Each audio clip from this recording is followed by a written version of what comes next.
UP में सुशासन, समृद्धि और विकास की प्रतिबद्धता के साथ योगी सरकार 2 नए रिकॉर्ड बनाती जा रही है। आज 25 मार्च को सरकार ने अपना 1 साल पूरा किया है। देश में सबसे बड़ी आबादी वाले राज्य उत्तर प्रदेश में 36 साल बाद एक ही मुख्यमंत्री के नेतृत्व में दोबारा सरकार बनाने का रिकॉर्ड सीएम योगी ने बनाया ही है, बल्कि पूर्व मुख्यमंत्री स्वर्गीय संपूर्णानंद के बाद राज्य में सबसे लंबे समय तक लगातार मुख्यमंत्री रहने का कीर्तिमान भी बना दिया है। चुनावी संकल्प पत्र हो या उसके बाद सरकार की प्राथमिकताएं, हर कसौटी पर सीएम योगी खरे उतर रहे हैं। ग्लोबल इन्वेस्टर समिट की शानदार कामयाबी के बाद राज्य में निवेश को धरातल पर उतारने की कवायद भी सरकार तेजी से कर रही है। 33.5 लाख करोड़ के निवेश प्रस्ताव लाने वाले वैश्विक निवेश सम्मेलन, G20 समिट और शंघाई सहयोग संगठन के पर्यटन मंत्रियों की बैठक ने योगी की छवि वैश्विक स्तर पर बनाई है।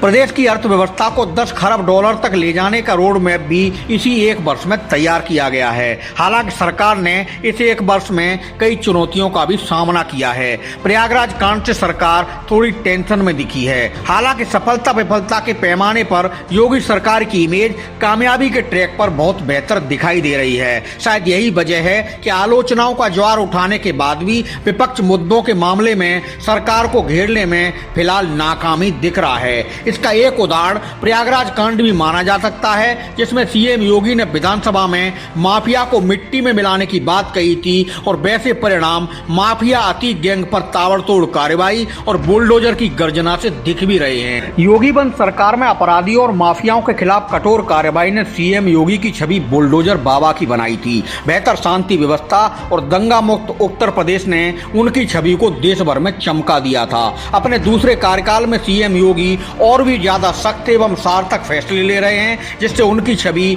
और ज्यादा निखर रही है। सरकार ने 1 वर्ष में 3 लोकसभा और 2 विधानसभा उपचुनावों का सामना किया।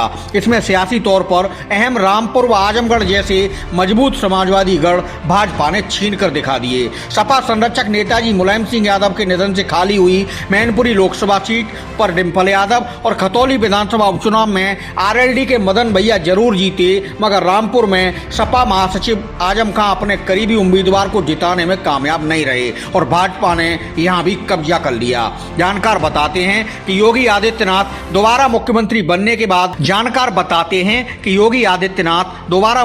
बनने के बाद पहले कार्यकाल की अपेक्षा और ज्यादा मजबूत हुए हैं। संघ परिवार से लेकर सरकार और संगठन तक में उनके शुभचिंतकों की संख्या बढ़ी है। राजकाज के अनुभव के साथ उनका आत्मविश्वास भी काफी बढ़ा है। सीएम के सलाहकारों की माने तो योगी अब कड़े और बड़े निर्णय लेने में बिल्कुल भी नहीं हिचकिचाते हैं। उसके नफा नुकसान और समझाई जाने वाली जन धारणाओं की ज्यादा वह परवाह नहीं करते हैं। तमाम निर्णय सिर्फ अपने विवेक से ले रहे हैं और उसके बेहतर परिणाम भी सामने आ रहे हैं। ऐसे में आगे उनसे और बेहतर राजकाज की उम्मीद की जा सकती है। राज्य में त्वरित एवं सख्त पुलिसिंग होती दिख रही है तो उसका सीधा श्रेय मुख्यमंत्री योगी की सख्त छवि को जाता है। योगी ने अपने दोनों मुख्यमंत्री केशव प्रसाद मौर्य और ब्रजेश पाठक के बीच बराबर 25 जिलों का बंटवारा कर विकास और सुशासन को गति देने का काम किया है। सरकार के तीनों मुख्य चेहरे बराबर जिलों के राजकाज की मॉनिटरिंग कर रहे हैं। योगी ने मंत्री समूहों का गठन कर जिलों का भ्रमण शुरू कराया है और मंत्रिपरिषद की नियमित बैठक के अलावा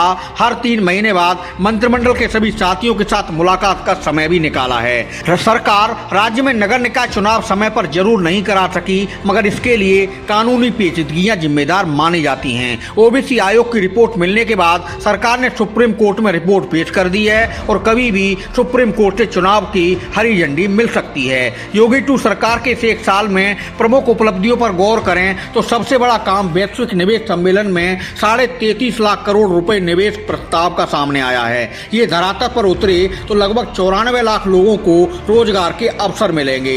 यूपी के आगरा, लखनऊ, वाराणसी और गौतम बुद्ध नगर में G20 की बैठकें हुई हैं। इससे प्रदेश के विकास, बुनियादी ढांचे तथा संस्कृति और विरासत को वैश्विक समुदाय के सामने पेश करने का मौका मिला है। प्रदेश को 10 खरब डॉलर की अर्थव्यवस्था बनाने बढ़ाने के लिए टैलेंट, ट्रेडिशन, ट्रेड और टूरिज्म और टेक्नोलॉजी पर अमल करते हुए नियोजित पहल सरकार लगातार कर रही है। एक जिला एक उत्पाद की तर्ज पर हर जिले में एक मेडिकल कॉलेज की पहल को भी रफ्तार दी गई है। राज्य में अब 65 मेडिकल कॉलेज संचालित हो रहे हैं और 22 निर्माणाधीन हैं। इसके अलावा एक मंडल एक विश्वविद्यालय की पहल भी देखने को मिली है।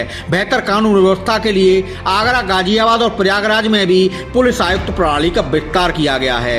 लखनऊ, गौतम बुद्ध नगर, कानपुर और वाराणसी में यह प्रणाली पहले से लागू थी। अपराधियों के खिलाफ योगी सरकार का सख्त रुख लगातार देखा जा रहा है। अपराधियों के अवैध निर्माण को बुलडोजर से ढहाने की कार्रवाई लगातार होती दिख रही है। सरकार कानून व्यवस्था में सुधार को लेकर लगातार फोकस बनाए हुए है। नवरात्रि में दुर्गा सप्तशती और रामनवमी पर अखंड रामायण पाठ की शुरुआत कराकर सरकार ने संस्कार और सरोकार को लेकर बड़ा संदेश दिया है। सबसे लंबे गंगा एक्सप्रेसवे और बलिया लिंक एक्सप्रेसवे पर काम जारी है। निजी नलकूप से सिंचाई करने वाले किसानों को मुफ्त सिंचाई की सुविधा दी गई है। बिजली बिल भी माफ किए गए हैं। प्रदेश में 1753 प्राइमरी स्कूलों को पीएम श्री स्कूलों में बदलकर शिक्षण की अत्याधुनिक सुविधाएं उपलब्ध कराई जाने पर भी काम शुरू कर दिया गया है। इस प्रोजेक्ट पर करीब 1000 करोड़ रुपए खर्च होंगे। योगी सरकार एक साल के लेखा जोखा के साथ आगे निकाय चुनाव और फिर लोकसभा चुनाव के मैदान में उतरने की तैयारी में है।